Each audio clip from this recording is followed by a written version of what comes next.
My name is Keith Luchtel. I was born in 1941 and grew up in Milford, Iowa.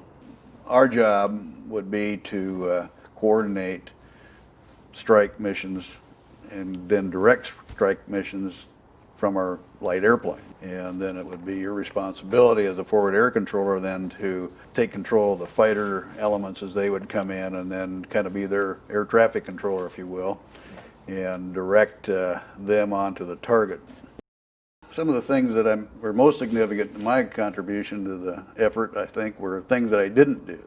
They gave me coordinates and they said, this was a high value target, act on it immediately, and they had intelligence that some North Vietnamese command group was meeting here. And I went to the coordinates and it was this little village, and I'd flown over that village many times, and I knew where everything ought to be and what the activity ought to be, and everything looked very normal to me. And the same wash lady waved to me like she always does, and I said, well, it's not a valid target. And they said, well, that's the target coordinates, you will bomb the target. And I said, no, I refuse the order, it's not a lawful order. And some colonel gets on the radio and says, are you refusing to bomb that target? And I said, yes, sir, I am, it's not a valid target. And he said, you bomb that target or you'll be in Leavenworth by tomorrow night. I said, sir,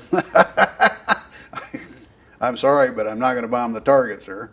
And there was silence for a minute, and all of a sudden the first guy comes back on the radio. He says, sir, stand by for a correction on those coordinates. They had reversed them.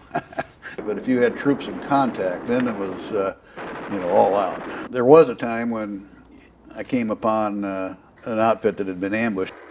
This young enlisted man who had no NCOs, no officers left, and so I had to get him to calm down and get his people to get together so we could give him air support and then eventually get helicopters in to get him out, which he was able to do. He pulled it together and we got her done.